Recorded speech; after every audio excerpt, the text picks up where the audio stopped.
The Cancer Code. A Revolutionary Understanding of a Medical Mystery. Book by Dr. Jason Fung. Introduction. हमने cancer के इलाज के बारे में न्यूज़ पर देखा है और अपने दोस्तों या सोशल मीडिया से भी सुना है। ऐसे कई हॉस्पिटल और डॉक्टर्स हैं जो ऐसे नए हेल्थ प्रोग्राम को बढ़ावा देते हैं जो जिंदगी को बेहतर बनाने का दावा करते हैं। सच तो ये है कि इन प्रोग्राम्स से कोई खास फर्क नहीं पड़ता। आमतौर पर ये वही पुराने प्रोग्राम होते हैं जिन्हें रिसाइकल करके एक नया नाम दे दिया जाता है। इन्हें प्रमोट सिर्फ इसलिए किया जाता है क्योंकि इसके पीछे पॉलिटिक्स और पर्सनल या स्वार्थी कारण होते हैं। ये प्रॉब्लम हर फील्ड में है। ऐसी ही कुछ कहानी मोटापे, डायबिटीज और खासकर कैंसर में भी देखी गई है। कैंसर को ठीक करने की कई कोशिशें की गई हैं, लेकिन कैंसर से होने वाली मौत फिर भी बढ़ती ही जा रही है। कैंसर एक खतरनाक बीमारी है, लेकिन असल में ये है क्या? ये समरी आपको बताएगी कि कैंसर आखिर शुरू कहाँ से हुआ। क्या ये जेनेटिक म्यूटेशन की वजह से हुआ या फिर ये एक इन्फेक्शन या ऑटोइम्यून बीमारी है? इसके साथ ही आप ये जानेंगे कि किसी इंसान के सेल में कैंसर की शुरुआत कैसे होती है और ये ट्यूमर में कैसे बदल जाता है। यानी कि आप कैंसर से जुड़ी हर बात के बारे में जानेंगे। What is cancer? कैंसर का नाम सुनते ही मन बड़ा खराब सा हो जाता है। आज भी ये एक खतरनाक और जानलेवा बीमारी बनी हुई है। स्मॉल पॉक्स जैसी दूसरी बीमारियां जो किसी ज़माने में घातक हुआ करती थीं, अब उनका इलाज किया जा सकता है, लेकिन यही बात आप कैंसर के लिए नहीं कह सकते। आज भी इसे हराने का कोई सही रास्ता नहीं निकल पाया है। लेकिन कैंसर की शुरुआत हुई कैसे? कैंसर का जिक्र सबसे पहले इम्होटेप की मेडिकल टीचिंग में पाया गया था। वो 2625 बीसी के दौर में एक इजिप्शियन फिजिशियन यानी डॉक्टर थे। इम्होटेप ने कैंसर को ब्रेस्ट में एक गांठ के तौर पर बताया था जो ठंडा और सख्त था। इम्होटेप ने लिखा था कि इस गांठ को ठीक करने का कोई इलाज नहीं था।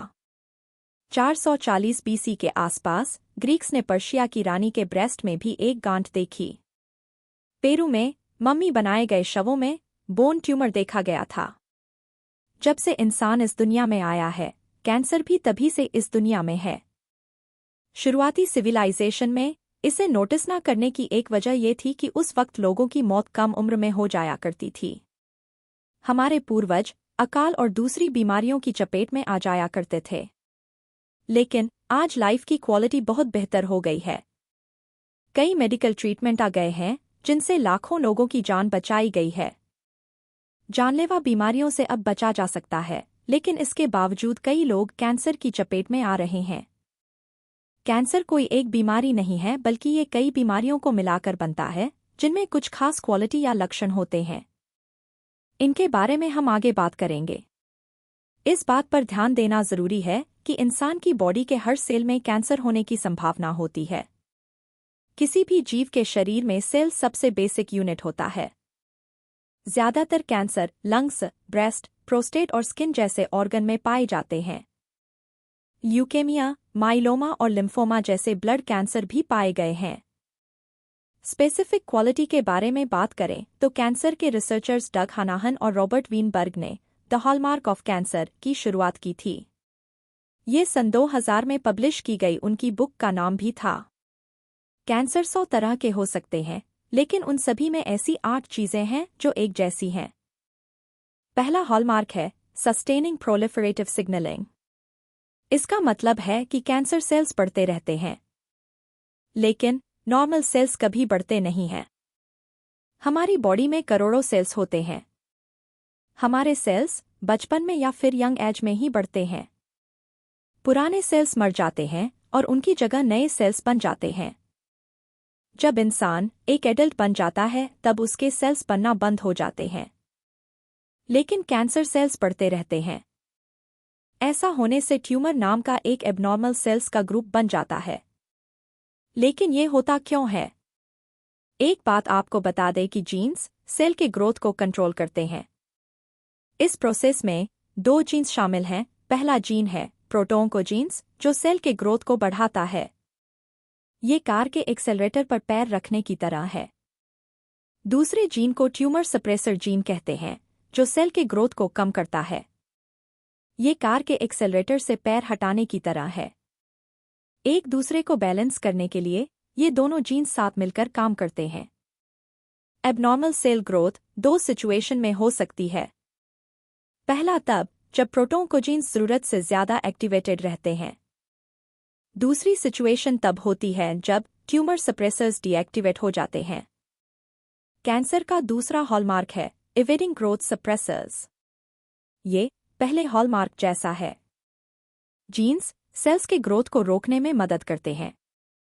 अगर जीन्स ठीक से काम नहीं करते हैं या उनमें कोई खराबी आ जाती है तो कैंसर डेवलप होने लगता है।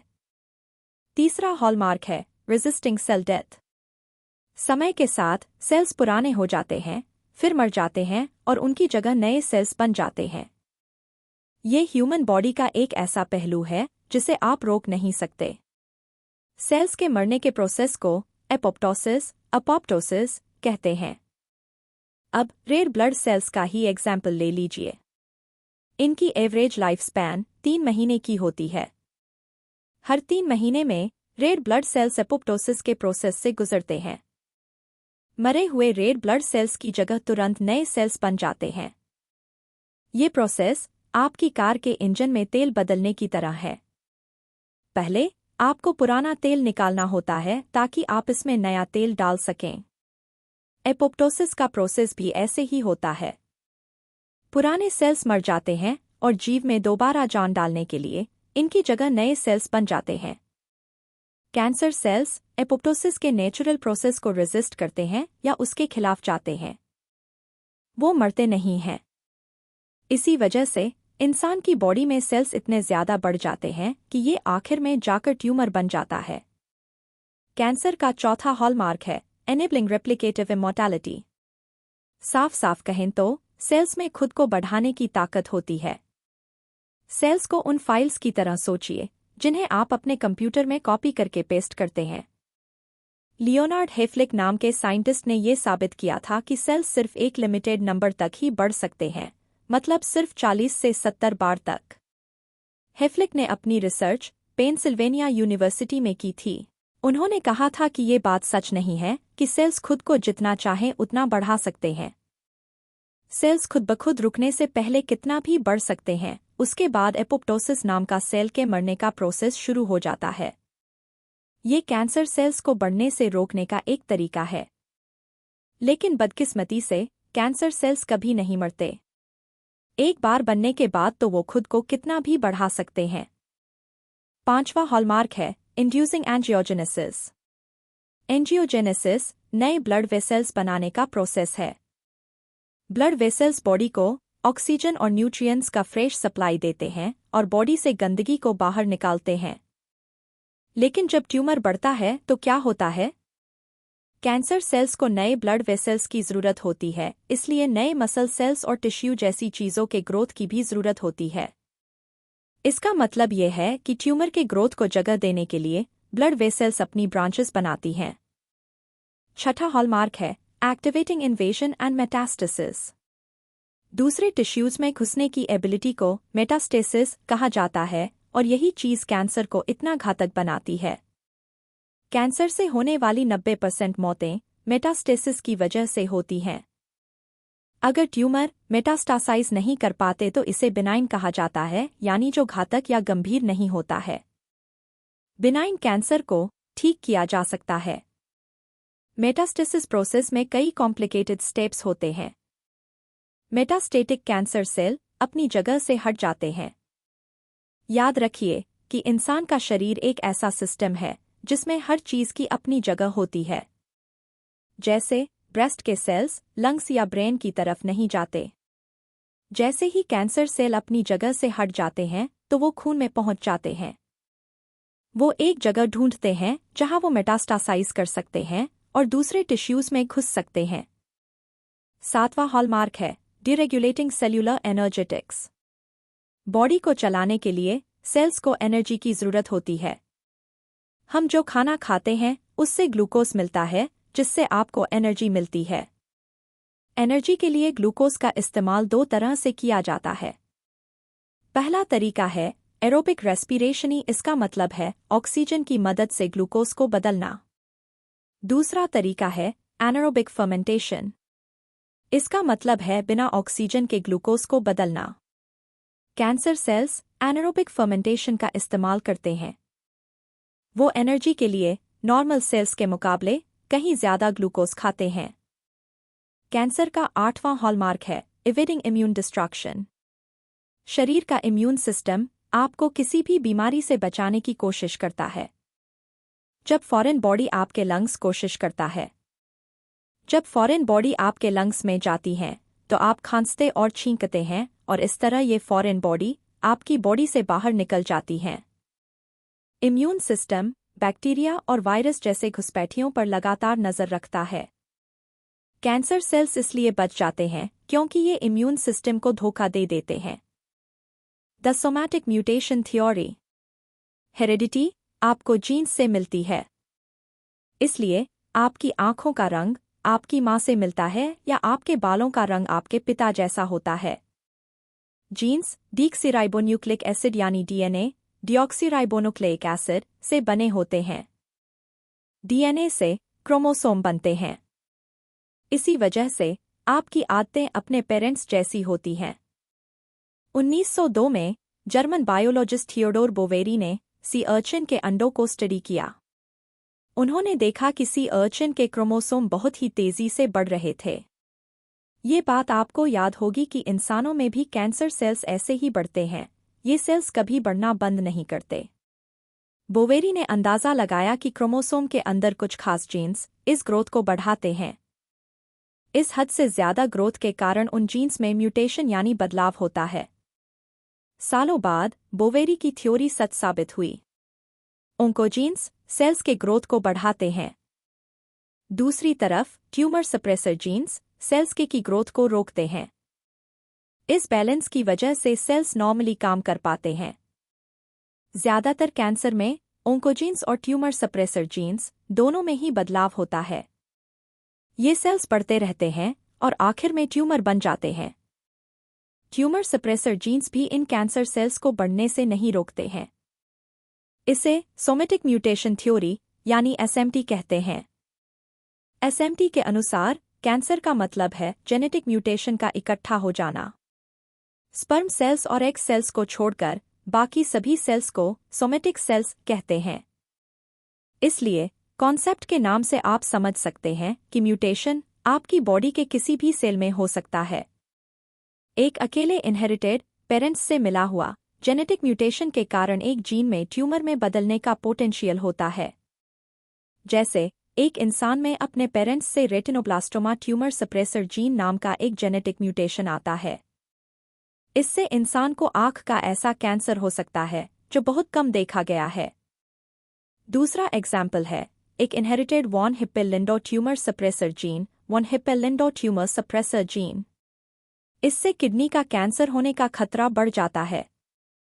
ब्रेस्ट कैंसर में जो जीन्स ज्यादातर कैंसर में बदल सकते हैं वो हैं BRCA1। ब्रेस्ट कैंसर के 5% केस इसी जीन्स की वजह से होते हैं। इस इनहेरिटेड जेनेटिक म्यूटेशन का परसेंटेज कम है, लेकिन भले ही ये कितना भी कम हो, कैंसर डेवलपमेंट में इसका कहीं ना कहीं हाथ जरूर होता है। जेनेटिक म्यूटेशन के अलावा और किस वजह से कैंसर हो सकता है? दूसरी वजहों में कुछ केमिकल्स, रेडिएशन और वायरस के कांटेक्ट में आना शामिल है। आपको याद होगा कि एक इनहेरिटेड जेनेटिक म्यूटेशन भी ट्यूमर बन सकता है, लेकिन इसके चांसेस बहुत कम है कि एक अकेला म्यूटेशन नॉर्मल सेल्स को कैंसर सेल्स बना दे। तो ऐसा क्या होता है जो एक नॉर्मल सेल को एक कैंसर सेल में बदल देता है?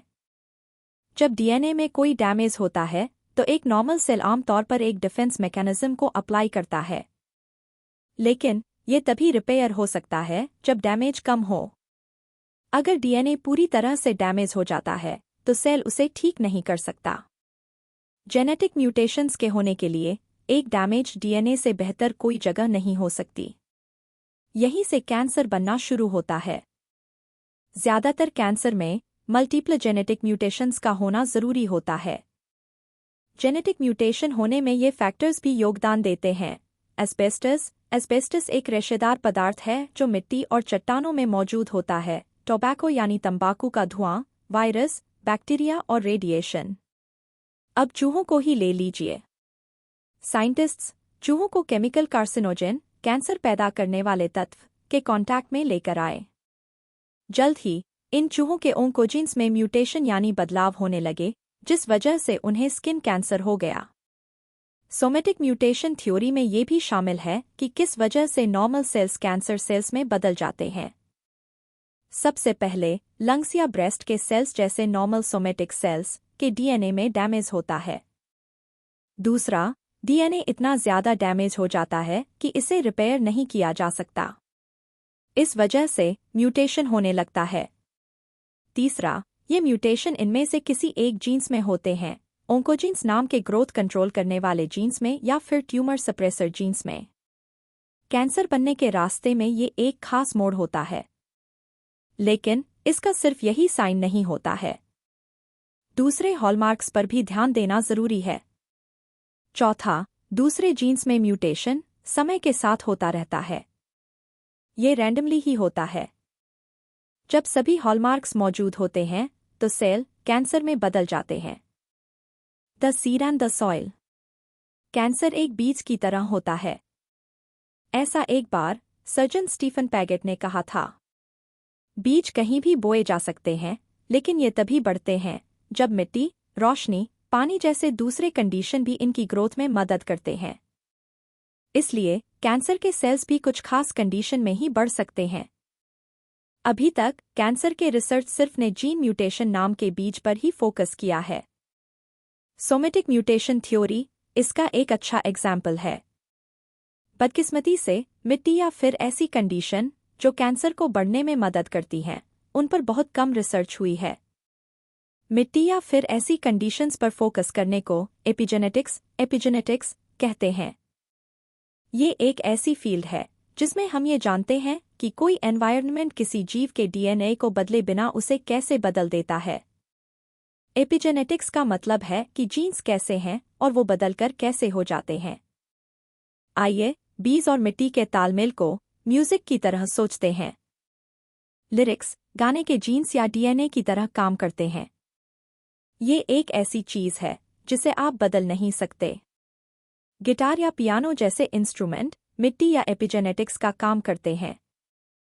ये ऐसी चीज है जिसे आप बदल सकते हैं। जीन्स कैसे सामने आते हैं, ये बात कई फैक्टर्स पर डिपेंड करता है। एक इंसान की डाइट और वो कितना एक्सरसाइज करता है जैसे एनवायरनमेंटल फैक्टर्स इसके अच्छे एग्जाम्पल हैं। इसका मतलब क्या है? इसका मतलब है कि कैंसर होने का ताल्लुक सिर्फ जेनेटिक म्यूटेशन जैसे इंटरनल फैक्टर्स से नहीं है, बल्कि दूसरा इम्पोर्टेंट फैक्टर है एक्सटर्नल फैक्टर जैसे इंसान के आसपास का एनवायरनमेंट। 2009 में नेशनल कैंसर इंस्टीट्यूट (NCI) ने एक चौंकाने वाला काम किया। इस ऑर्गेनाइजेशन ने कैंसर की इस लड़ाई में दूसरे एक्सपर्ट्स की मदद मांगी। आमतौर पर कैंसर बायोलॉजिस्ट्स या रिसर्चर्स को सबसे पहले बुलाया जाता है, लेकिन इसके बजाय NCI ने फिजिसिस्ट्स और एस्ट्रोबायोलॉजिस्ट्स से मदद मांगी। NCI ने ये कदम इसलिए उठाया क्योंकि उन्हीं एक्सपर्ट्स को बुलाने से वही पुराने रिजल्ट मिलते। कैंसर को समझने के लिए एक नए नजरिए की सख्त जरूरत थी। लेकिन बदकिस्मती से मेडिकल फील्ड ने जो बरसों से फॉलो किया जा रहा था वही किया था। अगर आप एक नया नजरिया सामने लाएंगे तो मेडिकल फील्ड को इसे अपनाने में सालों लग जाएंगे। एक नया आइडिया सबसे पहले सैकड़ों स्टडीज और एक्सपेरिमेंट्स से होकर गुजरेगा। ऐसा करना जरूरी तो है, लेकिन ये प्रोग्रेस के स्पीड और प्रोग्रेस को स्लो भी कर देता है। सेकंड हैंड स्मोक इसका अच्छा एग्जाम्पल है। 1960 के दशक में लोगों को ये शक हो चुका था कि second hand smoke first hand smoke जितना ही घातक है, लेकिन इसका कोई पुख्ता सबूत नहीं था। फर्स्ट हैंड स्मोक का मतलब है जो लोग सिगरेट पीते हैं उसके धुएं से होने वाला नुकसान, और सेकंड हैंड स्मोक का मतलब है जो लोग सिगरेट नहीं पीते लेकिन सिगरेट पीने वाले जो धुआं छोड़ते हैं उससे होने वाला नुकसान। सालों तक रिसर्चर्स को ये साबित करना पड़ा कि सेकंड हैंड स्मोक का इंसान की सेहत पर बुरा असर पड़ता है। 1980 के दशक में जाकर स्ट्रिक्ट नो स्मोकिंग के रूल्स बनाए गए ताकि स्मोकर्स की वजह से पब्लिक एरिया में दूसरे लोगों को कोई नुकसान ना हो। इससे आप समझ सकते हैं कि मेडिकल इंडस्ट्री में बदलाव करने में कितना वक्त लगता है। इसलिए हमें दूसरी फील्ड्स के एक्सपर्ट्स की बहुत ज़रूरत है। जैसे फिजिसिस्ट्स को नई थ्योरीज पसंद आती हैं क्योंकि हो सकता है कि ये नई थ्योरी पुरानी थ्योरीज या मिस्ट्रीज से जुड़े सवालों का जवाब दे पाए। मेडिकल फील्ड में इस शिफ्ट की वजह से कैंसर को बिल्कुल ही अलग नजरिए से देखा गया। नेशनल कैंसर इंस्टीट्यूट ने डॉ पॉल डेवीज नाम के एक फिजिसिस्ट को बुलाया। उनकी एक्सपर्टीज कैंसर नहीं बल्कि एस्ट्रोबायोलॉजी में थी। लेकिन कैंसर की बहुत कम नॉलेज होने की वजह से उन्हें सबसे बेसिक और इम्पोर्टेंट सवालों की तरफ वापस जाने के लिए मजबूर कर दिया, और वो था कि कैंसर क्या है और ये क्यों होता है। The origins of life and the origins of cancer.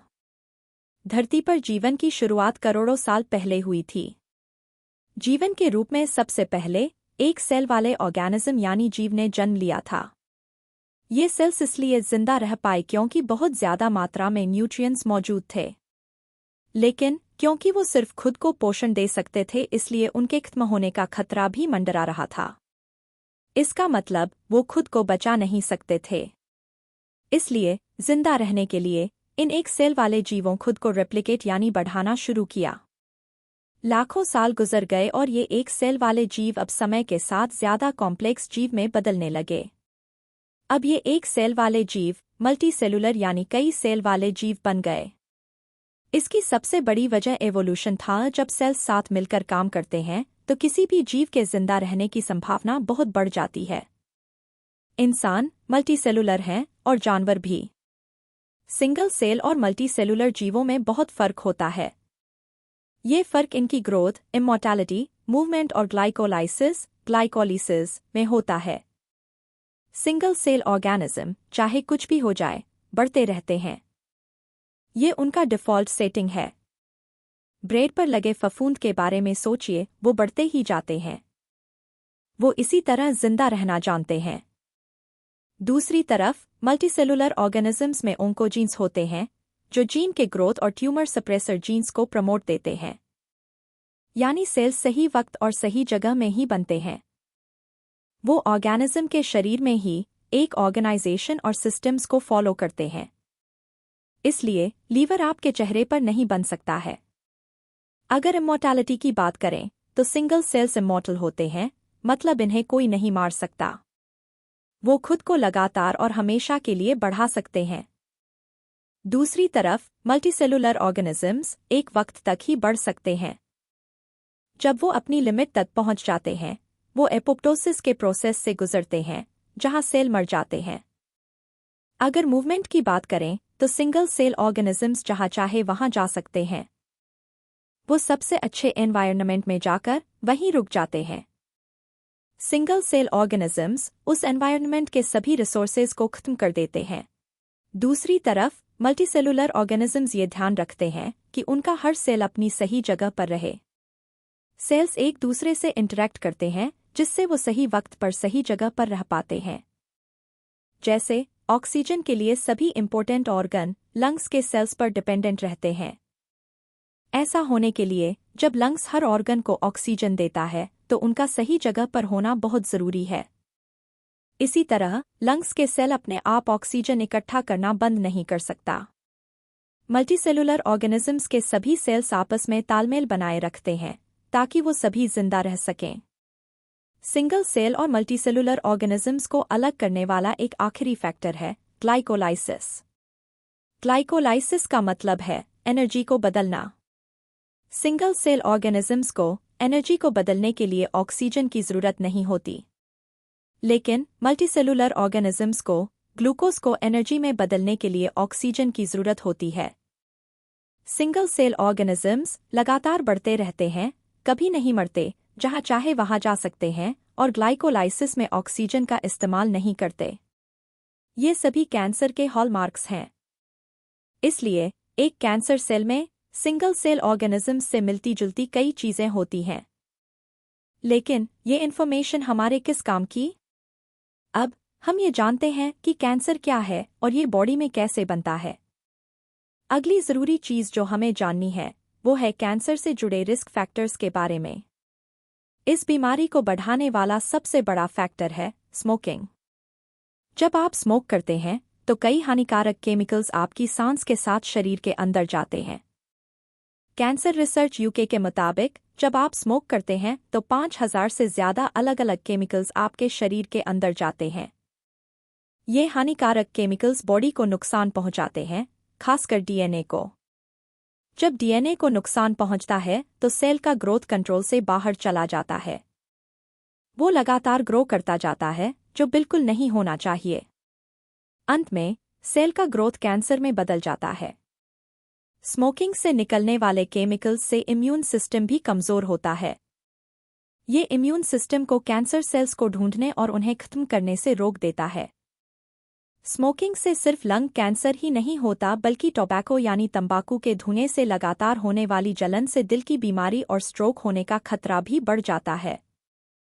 दूसरा रिस्क फैक्टर है ओबेसिटी यानी मोटापा। 2013 में पूरी दुनिया में 4.5 मिलियन लोगों की जान मोटापे की वजह से गई थी। लेकिन ऐसा क्यों होता है? क्योंकि मोटापा कई बीमारियों का कारण बनता है, जैसे कैंसर, डायबिटीज, दिल की बीमारी और स्ट्रोक। रिसर्च ने ये साबित किया है कि ब्रेस्ट, लीवर और किडनी का कैंसर मोटापे से जुड़ा हुआ है। लेकिन हमारा मॉडर्न लाइफस्टाइल कई लोगों को मोटापे की तरफ ले जा रहा है। फास्ट फूड रेस्टोरेंट्स में बड़े बड़े मील मिलते हैं। सुपरमार्केट हमें बल्क में यानी ज़्यादा से ज़्यादा चीज़ें खरीदने के लिए बढ़ावा देते हैं। स्टडीज से पता चला है कि जिस रेट से कैंसर बढ़ रहा है वो बेहद चिंताजनक है।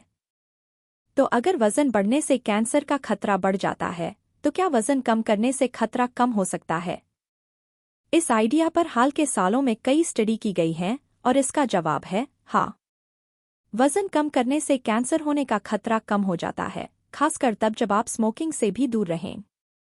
American association for cancer research ने चूहों पर एक स्टडी की थी। साइंटिस्ट्स ने चूहों के खाने में कार्बोहाइड्रेट की मात्रा को कम कर दिया था। इसके रिजल्ट से पता चला कि कम कार्बोहाइड्रेट लेने से चूहे कैंसर की चपेट में आने से बचे रहे थे। इसलिए कम कैलोरी लेने से कैंसर का खतरा कम हो सकता है। Nutrition and cancer. Sir Richard doll अपने समय के बड़े ही जाने माने कैंसर एक्सपर्ट थे। दूसरी तरफ सर रिचर्ड पीटो ऑक्सफोर्ड यूनिवर्सिटी में मेडिकल स्टैटिस्टिक्स के प्रोफेसर थे। इन दो ब्रिलियंट लोगों ने साथ मिलकर काम किया और कैंसर की जड़ के बारे में 117 पेज का एक डॉक्यूमेंट लिखा। डॉल और पीटो ने अंदाजा लगाया कि ये कारण 35 सालों से सच साबित हुए हैं। डॉल और पीटो ने कैंसर की जड़ को इन हिस्सों में बांटा है। 35% कैंसर स्मोकिंग से होता है। अगर कैंसर डेवलपमेंट की बात करें तो स्मोकिंग इसमें सबसे बड़ा फैक्टर है। फिर भी हेल्थ रिस्क होने के बावजूद बहुत से लोग स्मोक करते हैं। 30% आपकी डाइट की वजह से होता है। 20% आपके काम से होने वाले खतरे से होता है, जैसे एस्बेस्टस के कांटेक्ट में आना। 10% वायरस जैसे इन्फेक्शन से होता है और 5% किसी और वजह से। जब भी डाइट और कैंसर की बात आती है तो इस बारे में कई अनुमान लगाए गए हैं। क्या ऐसा कोई डाइटरी फैक्टर है जिससे कैंसर का खतरा बढ़ जाता है? क्या कोई ऐसा खाना है जिसे खाने से कैंसर होने से रोका जा सकता है? सबसे पहले इस बात पर शक था कि डाइटरी फाइबर से कैंसर होता है। एक रिसर्च में 2 अलग-अलग लाइफस्टाइल्स को कंपेयर किया गया। एक ऐसा ट्रेडिशनल अफ्रीकन डाइट था जिसमें बहुत सा फाइबर था। फाइबर स्टूल यानी मल को ठोस बना देता है, जिससे बार बार बाथरूम जाने की इच्छा होती है। दूसरी तरफ था एक टिपिकल वेस्टर्न डाइट जिसमें कम फाइबर था, जिस वजह से उतनी बार बाथरूम नहीं जाना पड़ता था। इस स्टडी ने 1973 में आयरिश सर्जन डेनिस बर्किट को एक थ्योरी बनाने में मदद की। क्योंकि फाइबर से आंतों में मूवमेंट ज्यादा होता है तो ये कोलन कैंसर से बचा सकता है। इसका कारण है कि आंतों का लगातार मूवमेंट इंटेस्टिन के पूरे सिस्टम को साफ करता है, जिससे खाना बॉडी में ज्यादा वक्त के लिए जमा नहीं रहता है। बर्किट की थ्योरी में कुछ तो बात थी, लेकिन फ्यूचर की स्टडीज ने इसे गलत साबित कर दिया। 1999 की नर्सेज हेल्थ स्टडी ने एक ऐसी रिसर्च की जो 16 साल चली। इसमें 16,000 औरतें थीं जिन्हें हाई फाइबर डाइट दिया गया था। इन औरतों की आंतों की मूवमेंट अच्छी थी, लेकिन फाइबर ने इनमें कैंसर के खतरे को कम नहीं किया। हाई फाइबर डाइट होने के बावजूद कैंसर के सेल्स फिर भी डेवलप हुए थे। लेकिन डाइटरी फैट का क्या? फैट इंसान की डाइट में शुरुआत से ही रहा है। ये मीट, डेयरी प्रोडक्ट्स और कोकोनट और ओलिव ऑयल जैसे तेल से मिलता है। अगर हम फैट को इतने लंबे समय से खा रहे हैं, तो इससे कैंसर होने का खतरा कैसे हुआ? सेकंड वर्ल्ड वॉर के बाद हार्ट अटैक के केस एकदम से बढ़ने लगे, जिसकी वजह जानना बहुत जरूरी थी। एक्सपर्ट्स इस बात को समझ गए थे कि इसकी वजह मोटापा या एक्सरसाइज की कमी नहीं था। 1960 से 1990 तक लोगों में सिगरेट पीने की लत बढ़ गई थी। ये डाइटरी प्रॉब्लम नहीं थी जिससे हार्ट अटैक हो रहे थे, बल्कि इसकी वजह स्मोकिंग का ट्रेंड था। स्मोक करना एक लाइफस्टाइल बन गया था। टोबैको कंपनियों ने इस बात को मानने से साफ इनकार कर दिया था कि उनके प्रोडक्ट से दिल की बीमारी और कैंसर होता है। उस वक्त के दौरान डॉक्टर भी एक दिन में एक पैकेट सिगरेट पी जाते थे और टोबैको की कंपनियों को सपोर्ट करते थे। पॉलिटिशियन और सेलिब्रिटीज जैसे कई इन्फ्लुएंशियल लोग भी स्मोकिंग करते थे। इसलिए आम इंसान भी इस झूठ में विश्वास करने लगा। अनगिनत स्टडीज की गई, लेकिन लोग फिर भी इस बात को मानने के लिए तैयार नहीं थे। इसका एक एग्जाम्पल है 1991 में किया गया वुमेन्स हेल्थ इनिशिएटिव स्टडी। इसके रिसर्चर्स ने कहा कि फैट खतरनाक था। इससे वजन बढ़ता था, हार्ट अटैक और ब्रेस्ट कैंसर भी होता था। 80 साल तक की गई इस स्टडी में 50,000 औरतें शामिल थीं। इसमें एक ग्रुप को उनका नॉर्मल डाइट लेने के लिए कहा गया। दूसरे ग्रुप को अपने डाइटरी फैट को कम करने के लिए कहा गया। तो आइए जानते हैं कि इसका रिजल्ट क्या रहा। जिस ग्रुप ने अपने नॉर्मल डाइट को फॉलो किया था, उनमें कैंसर होने का खतरा नहीं बढ़ा था। लेकिन दूसरे ग्रुप का क्या? क्या कम डाइटरी फैट से कैंसर होने का रिस्क भी कम हो गया था? बिल्कुल नहीं। डाइट में फैट होने से कैंसर डेवलप नहीं हुआ था। कैंसर किसी एक न्यूट्रिएंट की वजह से नहीं होता है। ज्यादा डाइटरी फाइबर या फैट खाने से कैंसर नहीं होता है। कैंसर के खतरे को बढ़ाने की वजह है मोटापा। मोटापा दिल की बीमारी और कैंसर के खतरे को बढ़ाता है। 1982 में कैंसर प्रिवेंशन स्टडी में ये देखा गया था। इस रिसर्च में 77,000 पार्टिसिपेंट्स थे। स्टडी की शुरुआत में सभी पार्टिसिपेंट्स हेल्दी थे और उनकी बॉडी में कैंसर के कोई साइन यानी लक्षण नहीं थे। 2003 तक पार्टिसिपेंट्स को ऑब्जर्व किया गया कि उनमें से कौन जिंदा था और किसकी मौत हो चुकी थी और किस वजह से हुई थी। इसका नतीजा ये निकला, उनमें से ज्यादातर पार्टिसिपेंट्स मोटापे की वजह से मर गए थे। मोटापा डायबिटीज, दिल की बीमारी और स्ट्रोक का कारण बनता है। लेकिन सिर्फ इतना ही नहीं, मोटापे से कैंसर होने का खतरा भी बढ़ जाता है। Cancer prevention and screening. Cancer को हराना एक लंबा सफर है, लेकिन हम कुछ ऐसी चीजों को निकालने में कामयाब हुए हैं जिनसे कई जिंदगियां बची हैं। 1991 में कैंसर से होने वाली मौतें पीक पर थीं। 2016 तक कैंसर से होने वाली मौतें 27% कम हो गई थी। ये सुधार हुआ था स्मोकिंग के खिलाफ गवर्नमेंट द्वारा उठाए गए सख्त कदम के कारण। इसके लिए टीवी पर ऐड और सोशल मीडिया पर एंटी स्मोकिंग कैंपेन भी चलाए गए। कैंसर को हराने का सबसे अच्छा रास्ता है उससे बचे रहना। स्मोकिंग कम करने से कैंसर से होने वाली मौतें भी कम हो गई थी। सिगरेट के पैकेट पर वार्निंग देना भी एक कानून बन गया। इन सभी चीजों की वजह से लंग कैंसर के केस कम होने लगे। यही नहीं, बल्कि एंटी स्मोकिंग रेगुलेशंस ने भी दिल की बीमारी और स्ट्रोक के खतरे को कम करने में काफी मदद की। लंग कैंसर सबसे घातक कैंसर है। दूसरे घातक कैंसर में आदमियों में प्रोस्टेट कैंसर और औरतों में ब्रेस्ट कैंसर आता है। स्क्रीनिंग की मदद से प्रोस्टेट और ब्रेस्ट कैंसर से बचा जा सकता है। कैंसर स्क्रीनिंग में यूरिन, ब्लड, डीएनए और दूसरे टेस्ट आते हैं। कैंसर का जल्दी पता लगने से इसे मेटास्टेसिस होने से रोका जा सकता है। मेटास्टासिस तब होता है जब कैंसर का ट्यूमर पूरी बॉडी में फैल जाता है। ये बात साबित हुई है कि जल्दी पता लगाने और ट्रीटमेंट से ब्रेस्ट और प्रोस्टेट कैंसर के मरीजों की जिंदगी को 5 साल तक बढ़ाया जा सकता है। इसमें 5 साल ज्यादा जीने का रेट 90% से ज्यादा देखा गया है। कैंसर को शुरुआती स्टेज में पहचानना जरूरी है।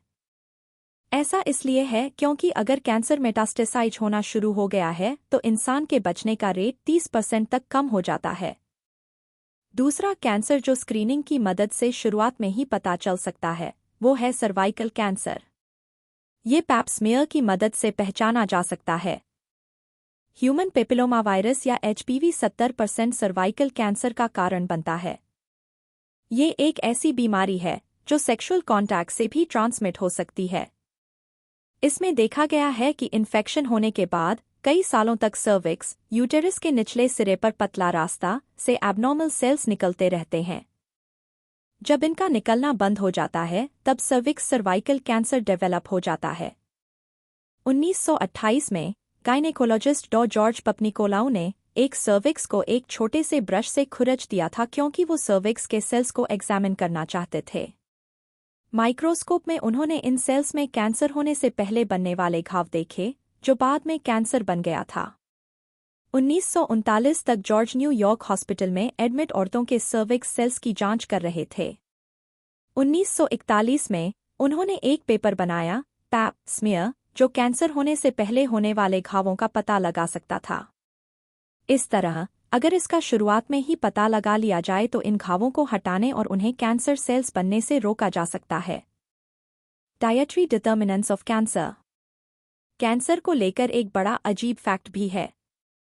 कभी-कभी ये इंसान को बिल्कुल परेशान नहीं करता, बल्कि ऑटोप्सी स्टडीज से ये पता चला है कि 30% आदमी ऐसे होते हैं जिन्हें 50 साल की उम्र तक प्रोस्टेट कैंसर होता है और जिसका पता ही नहीं चलता। कुछ लोगों को कैंसर होता है लेकिन ये बीमारी उन्हें मारती नहीं, बल्कि वो जिंदगी भर ऐसे ही जिंदा रहते हैं। लेकिन इसकी वजह क्या है? इसे आप एक इंसान के डाइट से जोड़ सकते हैं। जो भी न्यूट्रिएंट्स आप अपनी बॉडी को देते हैं वो सेल के ग्रोथ से करीबी से जुड़ा हुआ है। बदकिस्मती से इसी वजह से कैंसर के सेल्स बढ़ते हैं। इसलिए जो भी आप खाते हैं उसका आपके हेल्थ पर गहरा असर पड़ता है। इसी वजह से डाइट या न्यूट्रिशन कैंसर से जुड़ा दूसरा इंपॉर्टेंट फैक्टर है। पहला है स्मोकिंग। बदकिस्मती से कैंसर से बचने के लिए ऐसी कोई जादुई डाइट नहीं है, लेकिन ऐसी कई प्रिवेंटिव डाइटरी स्ट्रेटेजीज हैं जिससे आपको फायदा हो सकता है। पहला प्रिवेंशन है वजन कम करना। स्टडीज से पता चला है कि वजन कम करने से कई हेल्थ बेनिफिट्स मिलते हैं। अगर आपका वजन ज्यादा है तो इसे कम करने से कैंसर की वजह से मरने के खतरे को 40% से 50% तक कम किया जा सकता है। बैरियाट्रिक सर्जरी पर हुई कई स्टडीज भी अच्छी खबर लेकर आई हैं। बैरियाट्रिक सर्जरी में पेट का एक हिस्सा निकाल दिया जाता है। ये पेट के साइज को कम कर देता है और इंसान कम खाना खा पाता है। कनाडा में बैरियाट्रिक सर्जरी की मदद से वजन कम करने से कैंसर से होने वाला खतरा 78% कम हो गया है। स्वीडन में बैरियाट्रिक सर्जरी ने औरतों में कैंसर होने के खतरे को 42% तक कम कर दिया है। लेकिन बैरियाट्रिक सर्जरी के कुछ नुकसान भी हैं। इससे पेट में होने वाले किसी नुकसान या सूजन से आपको कई बीमारियां हो सकती हैं। दूसरा प्रिवेंशन है फास्टिंग करना। फास्टिंग आपको मोटापे, टाइप 2 डायबिटीज और इन्फ्लेमेशन यानी शरीर में सूजन से बचाता है। ये वेट कम करने का अलग तरीका है। याद है ना आपको, मोटापा अलग अलग बीमारियों का कारण बनता है, खासकर कैंसर का। कीमोथेरेपी के दौरान फास्टिंग करने से बेहतरीन रिजल्ट देखे गए हैं। इससे कीमोथेरेपी के साइड इफेक्ट्स जैसे कि जी मचलाना या उल्टी आना भी बहुत कम हो जाता है। तीसरा है कीमो प्रिवेंशन। इसका मतलब उस खाने, सप्लीमेंट्स या ड्रग्स से है जिनमें कैंसर को बढ़ने से रोकने की ताकत है। कीमो प्रिवेंशन का एक अच्छा एग्जाम्पल है मेटफॉर्मिन नाम की दवाई। मेटफॉर्मिन में कैंसर के खतरे को 57% तक कम करने का पोटेंशियल है। लेकिन ये ध्यान रखिए कि यहाँ जो वर्ड इस्तेमाल किया गया है वो है पोटेंशियल। ये दवाई इस बात की पूरी गारंटी नहीं देती है कि अगर आप इसे लेंगे तो आपको कभी कैंसर नहीं होगा। मेटफॉर्मिन कैंसर के सेल्स में ग्लूकोज को कम करके काम करता है। अगर खाने की बात करें तो ग्रीन टी एक अच्छा कीमो प्रिवेंशन है। ग्रीन टी में कैटेकिन्स जैसे और भी केमिकल कंपाउंड्स होते हैं जो बॉडी में इन्फ्लेमेशन यानी सूजन को कम करते हैं। इसके अलावा ग्रीन टी ज्यादा वजन जैसे कैंसर के रिस्क फैक्टर्स को भी कम करता है। इम्यूनोथेरेपी। अगर कैंसर की बात करें तो इम्यूनोथेरेपी सबसे अच्छा डिफेंस है। इसमें आपको सिर्फ अपने इम्यून सिस्टम को मजबूत बनाना होता है। 1829 में एक औरत के केस का एग्जाम्पल लेते हैं। लगभग 2 सालों से वो ब्रेस्ट कैंसर से लड़ रही थी। वो कमजोर हो गई थी, पूरे दिन बिस्तर पर पड़ी रहती है और मरने के कगार पर थी। इसके अलावा उसे तेज बुखार भी था। इस समय उसके ब्रेस्ट में बहुत सूजन थी। इसलिए डॉक्टर ने उसके ब्रेस्ट में कुछ चीरे लगाकर उसके अंदर बन रहे लिक्विड को निकाला। कुछ ही महीनों में उसका कैंसर गायब हो गया। 1867 में एक और औरत की बात करते हैं। उसकी गर्दन में एक ऐसा ट्यूमर था जो कभी ठीक नहीं हो सकता था। एक जर्मन डॉक्टर विल्हेम बश ने इसे कॉट्राइज करने का फैसला लिया। कॉट्राइज का मतलब है किसी गर्म इंस्ट्रूमेंट से स्किन को जला देना ताकि इन्फेक्शन को फैलने से रोका जा सके। बदकिस्मती से इस औरत का बेड उस मरीज के बगल में था जिसे स्किन में इन्फेक्शन हुआ था। इस स्किन इन्फेक्शन का नाम था एरिसिपेलस। ये एक ऐसा इन्फेक्शन था जो आसानी से फैल सकता था और बदकिस्मती से ये इन्फेक्शन उस औरत को भी हो गया। इस औरत को सिर्फ एक लाइलाज ट्यूमर और स्किन में इन्फेक्शन ही नहीं था बल्कि उसे तेज बुखार भी था। लेकिन इस हादसे से कुछ हफ्तों बाद उस औरत का ट्यूमर छोटा होने लगा। ये 2 ऐसे एग्जाम्पल हैं जिससे हमें ये समझ आता है कि हमारी बॉडी में कैंसर को खत्म करने की ताकत है।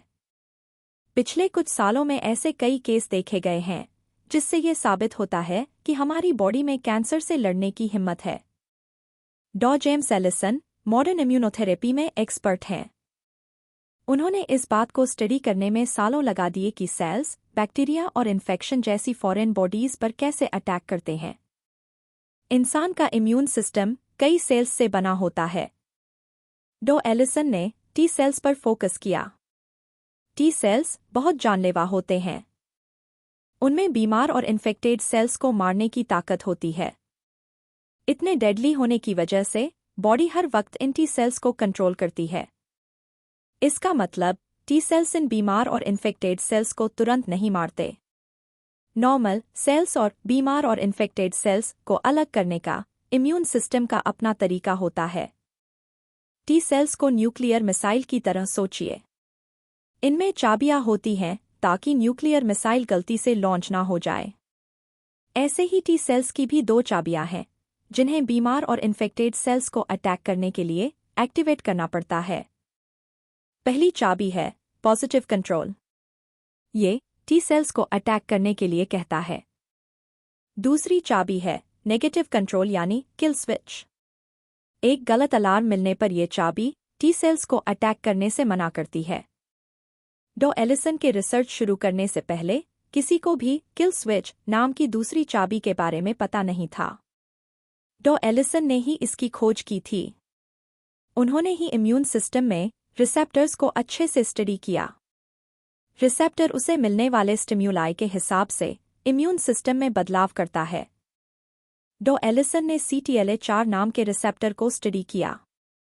पहले CTLA4 को टी सेल एक्टिवेटर माना जाता था, लेकिन डॉ एलिसन ने यह साबित कर दिया कि CTLA4 तो असल में एक किल स्विच था।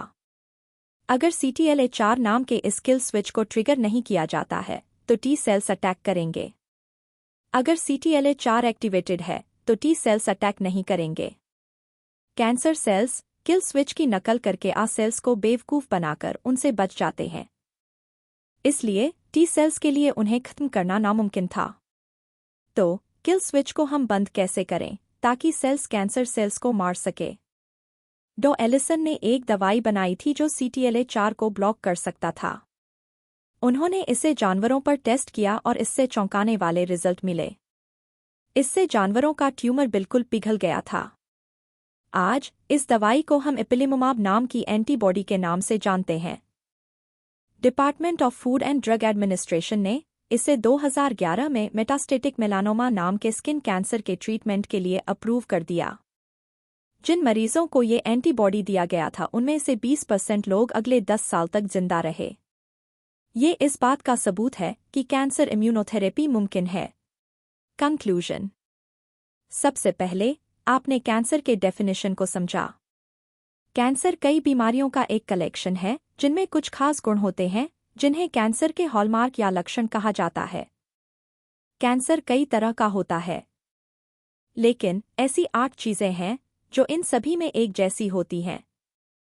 दूसरा, आपने सोमेटिक म्यूटेशन थ्योरी के बारे में जाना। ये थ्योरी हमें बताती है कि कैंसर कैसे होता है। एसएमटी बताता है कि जेनेटिक म्यूटेशन आखिर में एक साथ मिलकर ट्यूमर बनाते हैं। मल्टीपल जेनेटिक म्यूटेशन, जेनेटिक बदलाव और स्मोकिंग, वायरस और बैक्टीरिया जैसे दूसरे फैक्टर्स की वजह से होता है। तीसरा, आपने सीखा कि कैंसर के पीछे का कारण सिर्फ जेनेटिक्स ही नहीं है। इस बात पर भी ध्यान देना जरूरी है कि इन जीन्स के साथ क्या होता है। इसका मतलब एनवायरनमेंटल फैक्टर्स पर भी ध्यान देना चाहिए। कैंसर के पीछे सबसे बड़ा रिस्क फैक्टर है स्मोकिंग। दूसरा है मोटापा। चौथा, आपने कैंसर की जड़ के बारे में जाना। 35% स्मोकिंग की वजह से होता है और 30% आपकी डाइट की वजह से। कैंसर किसी न्यूट्रिएंट या खाने की वजह से या उसकी कमी के कारण नहीं होता है, बल्कि मोटापे से कैंसर होने का बहुत ज्यादा रिस्क होता है। पांचवा, आपने स्क्रीनिंग की मदद से कैंसर प्रिवेंशन के बारे में जाना। शुरुआत में ही स्क्रीनिंग की मदद से प्रोस्टेट और ब्रेस्ट कैंसर को फैलने से रोका जा सकता है। पैप स्मीयर के जरिए सर्वाइकल कैंसर को शुरुआत में ही पहचाना जा सकता है। छठा, आपने कैंसर के पीछे के डाइटरी फैक्टर्स भी जाने। बैरियाट्रिक सर्जरी और फास्टिंग जैसे वजन कम करने के तरीके काफी असरदार साबित हुए हैं। मेटफॉर्मिन जैसे कीमो प्रिवेंशन कैंसर को 57% तक कम कर सकते हैं। आखिर में, आपने इम्यूनोथेरेपी के बारे में जाना। इम्यूनोथेरेपी का मतलब है अपने इम्यून सिस्टम को मजबूत बनाना। हमारे पास CTLA4 रिसेप्टर नाम का बेस्ड डिफेंस है। इसे बंद करके हमारे टी सेल्स कैंसर सेल्स पर अटैक कर सकते हैं। ऐसा हम इपिलिमुमाब नाम की दवाई से कर सकते हैं। मेटास्टैटिक मेलानोमा को ठीक करने के लिए इसे FDA ने अप्रूव कर दिया है। दशकों की रिसर्च के बावजूद आज भी कैंसर में ऐसे एलिमेंट्स मौजूद हैं जो अभी भी पहेली बने हुए हैं। लेकिन नए नजरिए और अलग अलग एक्सपर्ट्स समय समय पर कैंसर से लड़ने में मदद करते रहे हैं। भले ही कैंसर के खिलाफ की लड़ाई अभी और लंबी चलेगी, लेकिन विश्वास कीजिए कि हम इस बीमारी पर एक दिन काबू जरूर पा लेंगे। वो कहते हैं, ना कि उम्मीद पर तो दुनिया कायम है, तो हम भी उम्मीद करते हैं कि हम जल्द ही कैंसर को ठीक करने के और असरदार तरीके ढूंढ पाएंगे ताकि किसी को इस जानलेवा बीमारी से ना जूझना पड़े और कोई इस घातक बीमारी की वजह से किसी अपने को ना खोए।